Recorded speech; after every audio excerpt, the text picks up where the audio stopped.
지난번에는 제가 왔을 때에 많이 아팠어요. 아팠는데 그 아픈 것이 계속 치료받다 보니까는 또 붙들고 기도하다 보니까 어느 날 괜찮더라고요. 병원도 많이 다녔어요. 진짜 병원도 많이 다니고 또 사열도 많이 행하고 그랬는데 어느 날 보니까 안 아픈 거예요. 그래서 하나님께서 또 응답해 주셨구나. 그러다 보니까는 요즘 부었는지 살이 찐 건지 얼굴이 동그래졌어요. 지금 많이 아주 쭈글쭈글쭈글해졌는데 많이 좋아졌어요. 그러니까 집사람하고 이렇게 화상통화를 하는데 깜짝 놀래. 왜 이렇게 얼굴이 부었냐고. 그래서 얼굴 많이 부었어. 당신 보고 싶어가지고 울었더니 부었어. 그래서 뭐 6월달에 온다 그러는데 와야 또 오는 것 좀 반응 멈췄었고요. 오늘 치명타를 입히는 이 기도의 세계를 통해 가지고 하나님께서 우리들에게 어떻게 기도하는 것인지를 알려주시는 거죠. 이 성경을 보면은 성경 안에는 이 기도의 세계가 무지하게 많아요. 우리가 기도하면 그냥 기도하는 걸로 끝나는 것이 아니라 기도의 방법이 다 다르다는 거죠. 근데 우리는 기도를 몰라. 그냥 누구한테 배운 것도 아니고 하라고 하니까 그런가 보다. 처음에 교회 가가지고 나를 인도한 집사님이 어떻게 기도하는가 들어보고 그냥 따라서 하는 거예요. 권사님이 어떻게 기도하는가 보고 따라서 하고. 기도를 배워야 되는데 기도는 안 배웠잖아요. 그냥 하는 거잖아. 그냥 부모한테 떼듯이 하나님께 그냥 떼써 이런단 말이죠. 근데 이 성경 안에는 이 기도의 영역의 세계가 무지 많아요. 다 틀려요. 에스더가 기도하는 세계와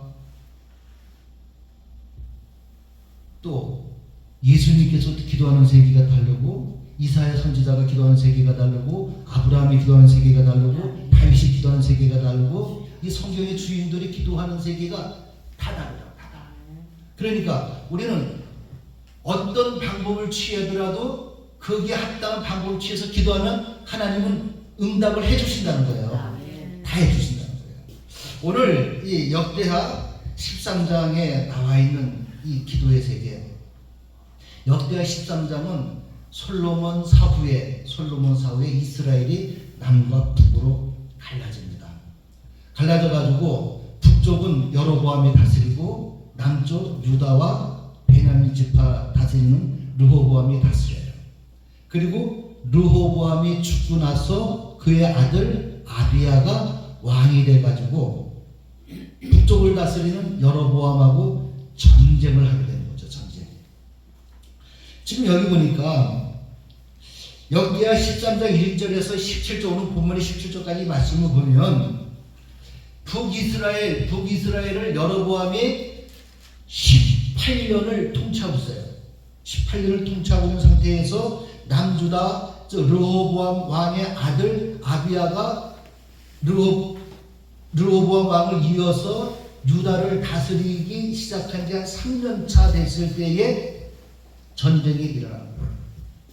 즉 북이스라엘은 큰 용사 80만 명이 쳐들어왔어요. 어디로? 남유다에. 그런데 남유다의 용사들은 40만 명뿐이었어. 그러니까 40만 명 대 80만 명이 전쟁을 일으키는 거예요. 완전히 꽃배기죠. 이런 상태에 이제 지금 벌어졌는데 남유다, 즉 아비야가 여로보암과 이스라엘, 북이스라엘 10지파를 향하여 외치는 거예요. 여로보암과 북이스라엘 무리들아 다 들으라. 너희는 여호와께서 영원히 변치 않는 소금 언약으로 이스라엘 나라를 다윗과 그 자손에게 주신 것을 알고 있지 않느냐. 즉 이스라엘을 다윗에게 주었단 말이죠. 처음에는 사울이 하나님을 배반함으로 인해 가지고 다윗에게 넘어갔어. 그래가지고 다윗을 통해 가지고 다윗의 자손들에게 이스라엘을 영원히 주겠다고 언약을 했는데 솔로몬 때에 여로보암이 반역을 일으켜 가지고 솔로몬 사후에 달라지게 된 거죠. 그거를 지금 르호보암의 아들 아비야가 지금 말을 하고 있는 거예요. 너희가 하나님을 두려워하지 않고 우리를 공격하느냐? 목사님, 간사에게 물도 안 돼요. 요거. 죄송합니다. 예, 그거 보내주세요. 제가 먹던 거니까. 조금 입술만 치면 돼요.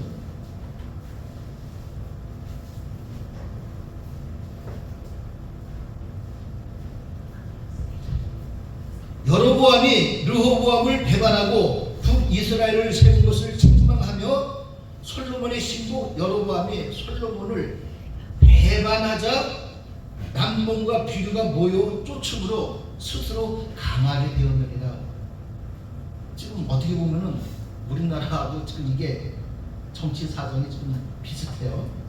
너무 비슷해요. 그래서 이 말씀을 보다가 오늘 이거 준비하면 되겠다 싶어가지고 들고 나왔어요.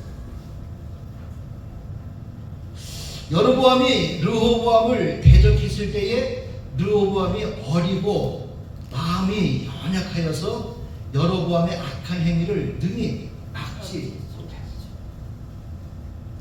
그런데 너희가 힘이 막강하다고 감히 하나님이 세우신 이 나라를 공격하느냐? 너희가 군사력이 강하다고 다윗 자손의 손으로 다스리는 여호와의 나라를 대적하지 않느냐? 헛된 우상인 금송아지를 만들어 섬기면서 너희가 감히 여호와의 나라를 대적하는 것이냐? 너희가 아론 자손된 여호와의 제사장과 레위 사람을 쫓아내고, 그때 당시에 여로보암은 레위 자손들과 아론의 자손 제사장들을 다 쫓았어요. 그래서 그들이 남쪽으로 가버렸죠. 남쪽으로. 그리고 또 책망하는 거예요. 누구든지 숫송아지 하나와 수양 7을 끌고 와서 장립을 받고자 하는 자마다, 즉 제사장 장립을 받고자 하는 자마다 그 뇌물을 받고 제사장을 막 세우는 거예요. 일반인들에게. 원래 제사장은 아론의 자손들, 아론의 계보를 따라가지고 아론의 자손들에게 제사장이 할당되게 돼 있어요. 그리고 레위 자손들은 그 제사장을 도와서 함께 성전의 그 제사 일을 담당하는 그런 사람으로 하나님께서 이미 딱 정해놓으셨는데, 남과 북이 갈라짐으로 인해가지고 여로보암이 하나님의 말씀을 순종하지 않냐고 자기 임의대로 이런 일을 좀 행하는 거죠. 그러면서 책망하는 거죠. 너희는 하나님께 선택받지 않은 자들을 돈 몇 푼 받고 이방신을 섬기는 제사장으로 세우고 있지 않느냐? 그러므로 너희 북이스라엘은 하나님을 배반하였으니 너희는 하나님을 배반하였다. 그런데 남유다 우리는 하나님을 배반하지 않았다. 하나님께서 행하라는 그대로 제사 아론의 자손의 제사장을 세우고 레위 지파들을 성전해가지고 그들로 하여금 하나님께서 명하신 대로 제사를 드리게 했다라는 거죠. 그러니까 우리는 하나님의 말씀에 순종하는 나라다. 우리는 레위 사람이 수종을 들어서 조속으로 여호와 앞에 번제를 드리며 분향하며 또 깨끗한 상에 진설병을 놓고 또 금 등대가 있어 여호와의 말씀대로 그 등에 저녁마다 불을 켜고 있다. 우리는 하나님 여호와의 계명을 지키니 너희는 여호와 하나님을 배반하지 아니하느냐. 그러므로 여호와 하나님이 우리와 함께 하시고 우리의 머리가 되시고 제사장들도 우리와 함께 경고의 나팔을 불어 너희를 공격하느니라.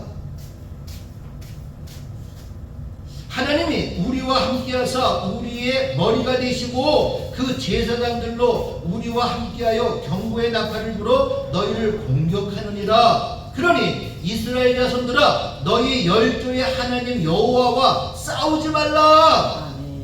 너희가 절대 형통치 못할 것이다 라고 단호하게 외치죠. 그러는 사이에 북이스라엘 여로보암이 끌고 온 큰 용사 80만 명이 유다 용사 40만 명을 빙 둘러쌌어요. 앞에는 적군이 있고 뒤쪽에는 북군이 있어가지고 유다 장정들은 꼼짝 못하게 전진을 하는 상태. 40대 80이면 40만 대 80만 명. 이거는 게임이 안 되는 거죠. 어쨌든 2대1이니까 게임이 완전히 포위가 돼가지고 도관에 든 쥐가 되어있단 말이죠.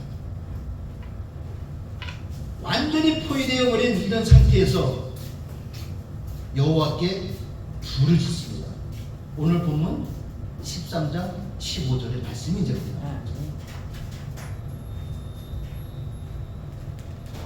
여호와께 부르짖었어요. 그리고 제사장들은 뭘 했어요? 양각 나팔을 불었어요. 제사장들이 하는 일은 나팔을 부는 거예요. 이 책은 분명히 하나님께서 우리에게 주신 말씀이에요. 이 성경은 오직 하나님께서 우리들에게 예수 그리스도만 알으라고 주신 책이다. 이 땅의 일로, 세상의 일로, 육적인 일로, 도덕과 윤리와 철학으로 그런 걸 알려주시려고 기록한 책이 아니라 이걸 통해 가지고 나의 사랑하는 아들 예수 그리스도를 정확히 알아라. 그런 걸 주신 책이다. 그런데 우리는 그거를 알려고 하는 것이 아니라 윤리와 도덕과 철학과 그런 쪽으로만, 세상 일로만, 땅의 일로만 그렇게 말씀을 증거하고 있으니까 문제가 많아지는 거죠. 완전히 포위되어 버린 이 유다 장정들 앞뒤로 팍 상태에서 여호와께 부르짖기 시작합니다. 그러면서 제사장들은 큰 나팔을 쏩니다. 이때 어떤 일이 벌어집니까? 하나님이 여로보암과 온 이스라엘을 아비야와 유다 앞에서 어떻게 해요? 쳤죠. 그러니까 이스라엘 장군들은 난리가 났죠. 하나님이 직접 치십니다. 치명타를 입히는 치명타.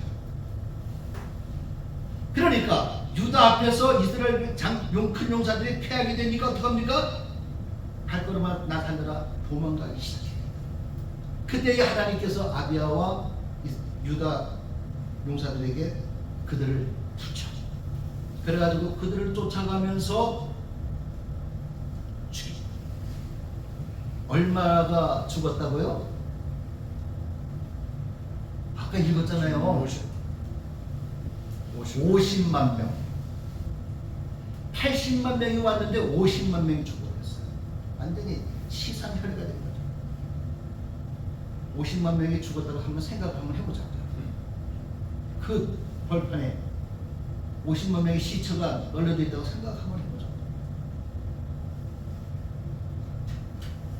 그들은 80만 명에 40만 명을 쳐붙이고 유다를 정복하려고 내려왔다가 오히려 반대로 50만 명이 죽고 바깥에서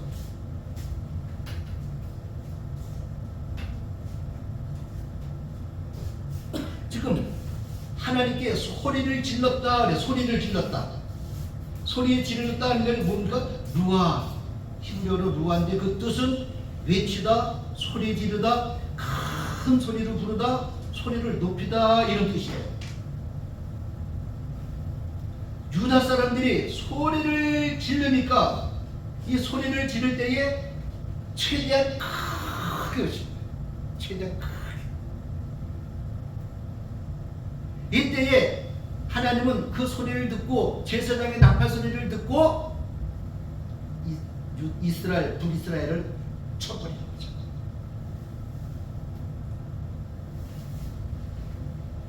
(40만의) 유다가 80만의 대군의 북이스라엘을 이긴 것은 무기도 아니고 군사력도 아니고 오직 하나님을 의지하고 소리 지른 것뿐이 없어요. 아멘. 소리를 질렀더니 하나님께서 일을 행하십니다. 아멘. 하나님께서 완전히 대승을 거두었어요. 대승. 그러면 백성들은 구창정들은 소리를 질렀고 그때에 제사장은 나팔만 불었어. 나팔만. 왜 제사장들은 기도하지 않냐고 나팔을 불었을까요? 그 이유가 있겠죠. 민수기 10장 9절에 보니까 또 너희 땅에서 너희가 자기를 압박하는 대적을 치러 나갈 때에는 나팔을 울려 불지니, 대적을 치러 나갈 때에는 어떻게 하라고요? 나팔을 울려 불어라. 그러면 너희 하나님 여호와가 너희를 기억하고 너희를 너희 대적에게서 구원하리라. 아멘. 나팔을 울려 불면 하나님 그 나팔 소리 듣고 우리를 기억하고 있다가 우리의 대적자를 어떻게 한다고요? 쳐부시고 우리를 대적자의 손에서 구원하신다.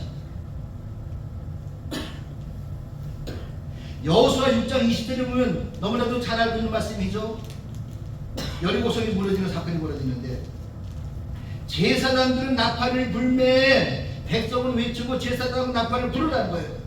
그래가지고 여리고성을 7바퀴 돌고 나서 제사장들이 나팔을 부니까 그 나팔 소리를 듣고 백성들은 함성을 질렀었죠. 그 함성 소리에 여리고성이 나팔. 나팔은 쇼파르라고 해요. 수양의 뿔, 나팔. 그런데 이 나팔인 쇼파르는 샤파르에서 파생된 유래가 된 말인데, 이 샤파르는 수양의 뿔로 만든 나팔이라는 뜻이에요. 자, 수양의 뿔로, 수양의 뿔로. 양강 나팔이라고 했죠. 짐승들 보면은 순종들이 더 아름답고 더 멋있어요. 이쁘고. 공작 보면 얼마나 아름답게 다 순놈이야. 꽁도 보면 순놈이. 이 양도 순놈이. 이스라엘에 성수순례 갔다가 그건 난 양강 나팔을 사고 싶은데 비싼 거야. 돈도 없고. 이렇게 생겼구나. 비교만 하고 기도하는데 어떤 분이 기도하러 갔더니 나팔을 불어요. 저 문갈등이 양강 나팔이야. 소리가 너무 이쁜 거예요. 그때 갔을 때 좀 무리를 했더라도 그걸 사갖고 근데 사갖고 와가지고 또 어쩔 거냐고요. 그게 그렇더라고요. 나중에 또 성장해가지고 기념관을 만든다 해도 비치할 수도 있겠지만 그렇게까지 그럴 것 같지는 않고, 그냥 눈으로만 보고 귀로 소리만 듣고 그냥 만족을 했습니다. 자, 이 양강나팔. 마태복음 1장 23절에 보면 이사야 선지자가 예언하는 사건이 나오죠. 보라, 처녀가 잉태하여 아들을 낳을 것이요 그 이름을 임마누엘이라 하리라 하셨으니 이를 번역한 주 하나님이 우리와 함께함이라. 아멘. 처녀가 아들을 낳는데요. 아들. 우리는 이제 처녀 잉태론, 마리아의 그 성령 잉태론, 이런 것도 우리는 좀 말씀을 깊이 좀 연구 좀 해봐야 돼요. 그냥 무턱대고 성령으로 잉태했어가 아니라 성령으로 잉태가 돼가지고 나오는데, 우리는 이 대리모 사건이 있죠. 대리모 바깥에서 착상이 돼가지고 대리모 자궁에다가 착상시켜서 바깥에서 수정된 상태로 그걸 착상시켜가지고 거기서 대리모는 영양분만 공급해줘가지고 아이가 자라잖아요. 하나님은 완벽한 생명, 하나님은 완벽한 생명이에요. 하나님께서 에덴 동산을 만드시고 사람을 만들었을 때 누굴 먼저 만들었어요? 아담을 만들었어. 아담을 만들어가지고 아담이 이 아담 앞으로 각종 짐승들을 지나가게 하면서 아담으로 하여금 그 짐승들에게 이름을 짓게끔 했단 말이죠. 그리고 그 모습을 나중에 하나님께서 보시고 남자가 독차하는 것이 안 좋다 해가지고 아담을 재우고 아담의 몸에서 뼈를 취해서 여자의 하와를 만들어요. 그러면 하와를 만들기 전에 아담은 완벽한 생명, 완벽한 생명. 그 완벽한 생명에서 생명을 취해가지고 여자 하와를 만든 거예요. 그래서 하나님께서는 사람을 만들었는데 남자와 여자를 만들었어. 그러면 남자도 생명이고 여자도 생명이지만 이 자체로 완벽한 생명이 될 수가 없는 거야. 그래서 남자와 여자가 만나야 완벽한 생명이 돼가지고 또 다른 생명을 잉태하게 되는 거예요. 이게 하나님의 우리 인간의 그 사람의 그 결혼 제도의 그 법칙. 하나님은 완벽한 생명으로서 하나님으로부터 생명이 나오는 거예요. 그러니까 예수 그리스도 마리아 몸을 통해서 예수께서 탄생하는데 하나님께서 완벽한 생명이니까 그 완벽한 생명이 마리아의 몸에 들어가가지고 거기서 생명이 나온 거란 말이죠. 우리는 이런 것도 좀 잘 해야 되는데 그냥 무작정 이거 성경으로 잉태했어 이러면 안 돼요. 분명히 완벽한 생명이신 하나님을 통해 가지고 생명이 나오는 거예요. 그러니까 하나님을 통해서만 생명이 나오는 것이지 하나님을 떠나서는 생명이 나올 수가 없다. 그래서 우리 사람을 만들어 놓고 남자와 여자를 결혼시키는 것이 또 결혼의 제도. 그리고 남자와 여자는 따르지만 둘은 하나다. 둘은 하나. 각자지만 둘이 합쳐서 하나라는 거예요. 그러니까 아브라함과 사라의 예를 들어서 아브라함은 아브라함에서 아브라함으로 이름 바뀌고 사레에서 사라로 이름 바뀌어. 그러면 아브라함은 고귀한 아버지야. 근데 아브라함이 아브라함으로 이름이 바뀌면서 누가 나와요? 이삭이 나오는 거예요. 아브라함이었을 때는 이삭이 나올 수가 없어. 근데 아브라함으로 이름이 바뀌면서 이삭이 탄생이 되는데 아브라함의 이름의 뜻은 아부는 고귀한 아버지. 그 다음에 라함은 모태, 자궁 이런 뜻이에요. 그래서 고귀한 아버지와 모태와 자궁이 합쳐지니까 이삭이 나온 거란 말이죠. 그래서 우리가 이 계명의 세계도 상당히 우리가 좀 심각하게 우리는 생각을 해봐야 된단 말이죠. 이 땅에 태어나서 부모님께서 지어주신 이름을 갖고 우리는 평생 살아가야 되는데 목회하다 보니까 모세 닮았네, 닮았네, 한나 닮았네, 막 이러면서 이름이 막 바뀌죠. 이름 바꿔, 스스로가 바꿔. 하나님이 주셨다면서 스스로가 바꿔. 우리는 이 계명의 세계도 우리가 심각하게 생각을 해봐야 된다는 거죠. 하나님께서 만들어 놓으신 세계가 있기 때문에 이 땅에서 일어나는 줄 믿으시기 바랍니다. 하나님께서 이 계명의 세계도 만들어 놨기 때문에 이 땅에서 일어나는 거예요. 점쟁이들이 이름 바꿔주고 이름 지어주고 막 이런 게 아니라 하나님께서 이미 그렇게 해놨기 때문에 그 하나님의 영의 세계에서 사단 무리들이 그거를 훔쳐다가 자기 것으로 파가지고 점쟁이가 이름 지어주고 무당이 이름 지어주고 막 이런 일들이 벌어지고 있는 거예요. 원래 하나님 거예요. 하나님.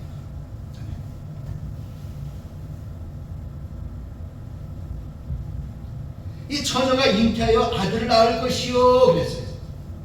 그런데 마태복음 3장 17절을 보니까 하늘로서 소리가 있어 말씀하시되 이는 내 사랑하는 아들이요 내 기뻐하는 자라 말씀하셨어요. 성령으로 잉태해서 태어난 그 예수를 하나님께서 친히 세례 요한으로부터 세례받고 물에서 올라오실 때에 하늘에서 음성이 내려오는 거예요. 내 사랑하는 아들이요 내 기뻐하는 자라.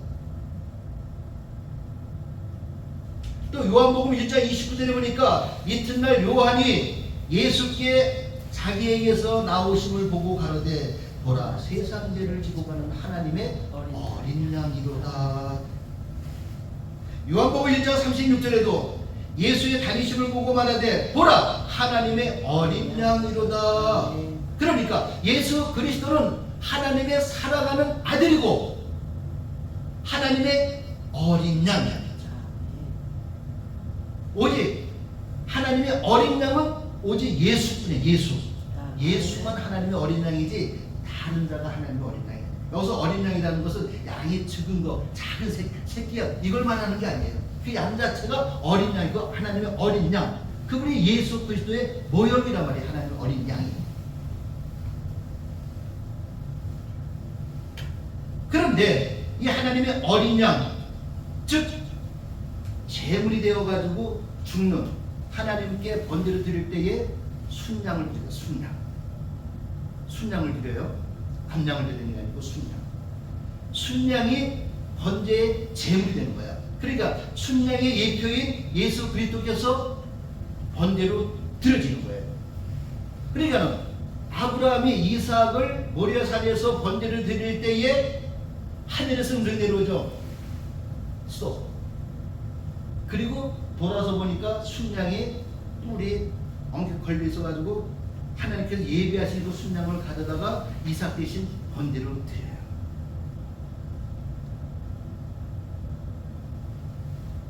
그 사건이 바로 예수 그리스도를 예표하는 사건이잖아요.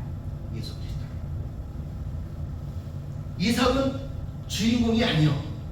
만약에 이삭이 번제로 드려지게 되면 이삭 자체가 예수 그리스도가 되는 거예요. 그러니까 예수 그리스도가 아니기 때문에 이삭을 살려내고 그 대신 순양을 드려줌으로 인해 가지고 장차 순양이신 어린 양이신 예수 그리스도께서 번제물이 되어 가지고 죽을 것을 예표적으로 보여주는 사건이란 말이죠. 그것이 이제 오늘날 이 십자가 사건이 되겠죠. 십자가 사건. 그래서 마태복음 27장에 보니까 제 육신으로부터 온 땅에 어둠이 임하여 제 9시까지 계속하더니 제 9시쯤에 예수께서 크게 소리질러 가라사대 엘리라마 사박다니 울고 죽고 그 엘리라마 사박다니가 무슨 뜻입니까? 나의 하나님 나의 하나님 어찌하여 나를 버리셨나이까?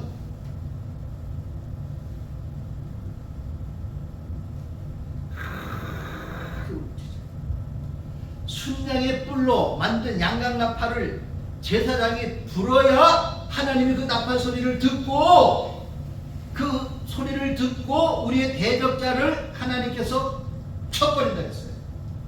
이 땅에서 예수님께서 십자가에 달려 운명하실 때 마지막으로 이때부터 사단들은 이 세상에서 쫓겨나기 시작합니다. 우리들을 쫓겨나게 했어. 우리 대적자들을 쫓겨나게 합니다.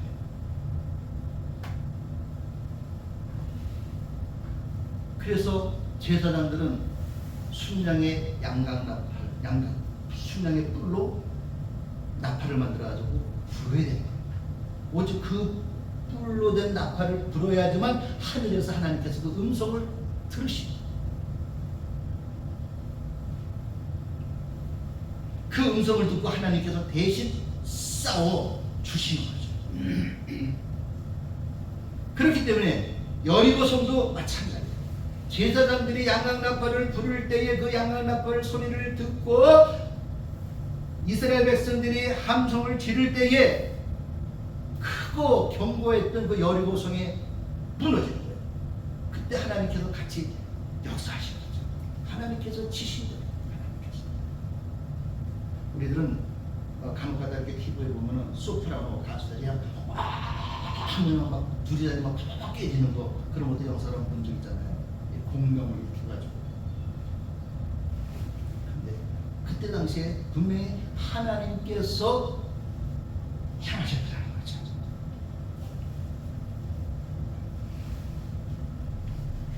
쳐서 하나님께서 그들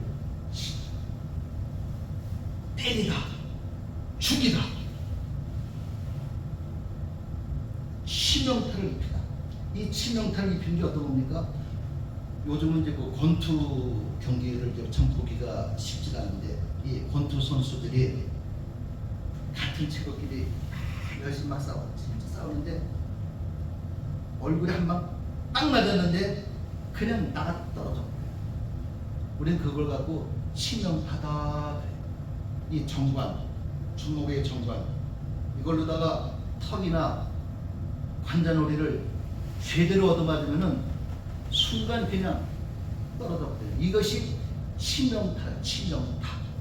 그러니까 제사장들은 양강나팔을 불고 백성들은 소리 지를 때에 그 소리를 듣고 양강나팔 소리를 듣고 하나님께서 대적자를 치는데 그 칠 때에 그 치를 한 방이 치명타다. 그러니까 여로보암이 데리고 갔던 80만 명의 군사가 한 방 얻어맞고 정신이 없어 도망가다 보니까 50만 명이 죽임을 당합니다. 우리는 그런 기도를 해야 돼요. 그런 기도.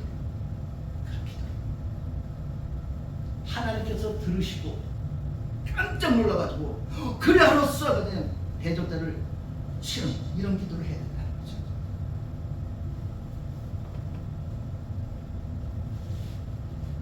하나님께서는 성경을 보면은 참 여러 사람들을 이렇게 치는 사건들이 나와요. 치는 사건.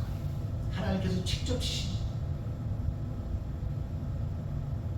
역기하 14장 12절에 보니까 여호와께서 구스 사람을 아사와 유다 사람 앞에서 쳐서 패하게 하시네. 아사 왕이 아비야의 왕 다음으로 아사 왕이 등극해가지고 유다를 잘 다스릴 때에 구스 사람들이 쳐들어오죠. 그걸 놓고 하나님께 기도하니까 하나님께서 친히 구스 사람들을 쳐서 패하게 하십니다. 또 역대하 21장에 보니까 모든 일 이후에 여호와께서 여호람을 치사. 여호람은 유다 왕이에요. 말을 안 들어. 그러니까 하나님이 친히 어떻게 병이 생기죠. 능히 사람도 하여금 고칠 수 없는 병을 들게 해. 그래가지고 그 병으로 인해 가지고 여호람은 죽음을 맞습니다. 그리고 신약 성경에 와가지고 또 누굴 칩니까? 헤롯 왕을 치잖아요. 하나님께 영광을 돌려야 될 그 영광을 자기가 받으니까 하나님의 헤롯을 쳐버려요. 그랬더니 겁니까? 충이 먹어가지고 헤롯도 죽어. 그러니까 하나님이 간섭하시면 우리의 기도를 듣고 제사장의 양강나팔 소리를 듣고 하나님이 간섭하시면 그 누구도 살아날 자가 없다는 거죠. 오늘날 참 우리 정적으로 이런 일이 해가지고 너무나도 어렵고, 그래서 많은 이들이 광화문에 나가서 기도하고 여러 가지 일들은 벌어지고 있죠. 우리는 진짜 깨어 있어야 돼요. 오직 그 어디에도 소속되지 않냐고 우리의 욕심을 버려야 되고, 욕심도 버려야 돼요. 욕심 버리고 순수하게 해야 되는데 거기에 순수성이 빠졌다는 거죠. 안타까운 것은 어쨌든 간에 이렇게 사람들을 모으잖아요. 사람들을 모으고. 거기에도 10부장, 50부장, 100부장, 1000부장 이런 제도가 또 있대. 목사님을 통해 가지고 그렇게 해가지고 또 동원령 내리고 그들에게 사례비를 주고 이러는. 보수들은 보수를 받아야 돼. 보수들은 보수를 받아야 움직인다니까요. 진보는 다 팽개치고 그냥 목으로. 그러니까 싸우면 안 돼요.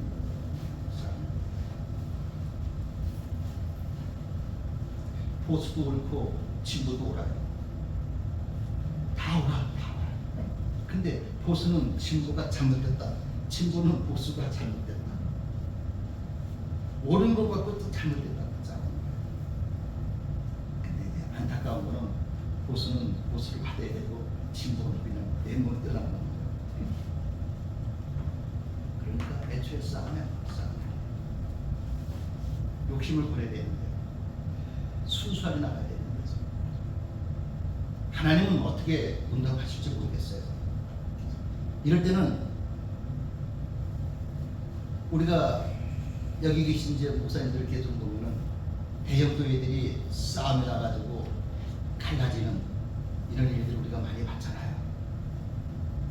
싸움 벌어질 때는 하나님은 꼼짝 안 하셔. 딱 숨어 계셔. 숨어 계셨다가 싸움이 딱 끝나고 나면 목사파든 장로파든 어쨌든 교회가 분할이 돼버리고 갈라지고 나면 그때 하나님이 역사하십니다. 그때 하나님 다 알고 계시잖아요. 목사파는 목사파대로 하나님께 기도하고 장로파는 장로파대로 지하에서도 기도하고 하나님은 누구 편을 들어요. 그러니까 하나님은 꼼짝하고 숨으십니다.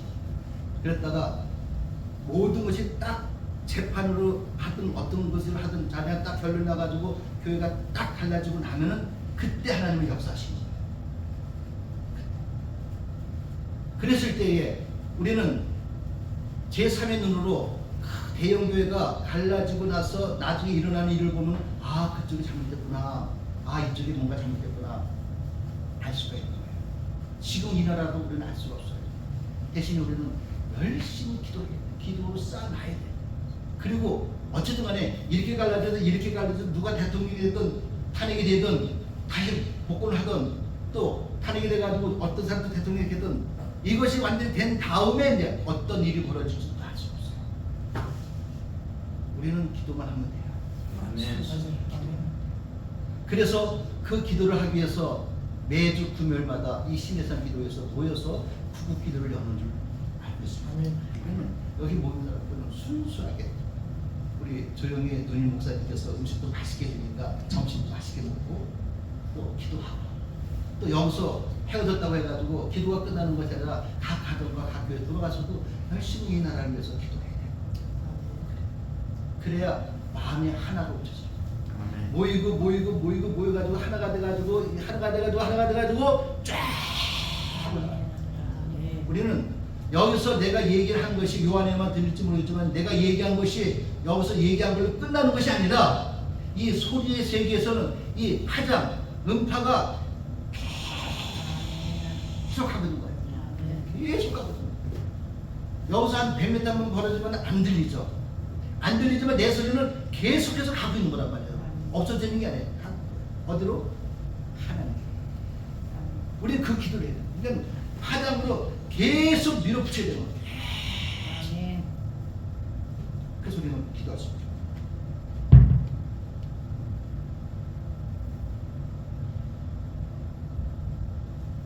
우리는 이 기도의 세계를 통해서 우리가 어떻게 기도를 해야 하는지 바로 깨닫고 그렇게 기도할 때에 하나님께서 우리들에게 마음의 소원을 주신 그대로 우리의 기도를 들으시고 하나님은 응답하시는 줄로 믿습니다. 아멘. 이 시간에 주여 삼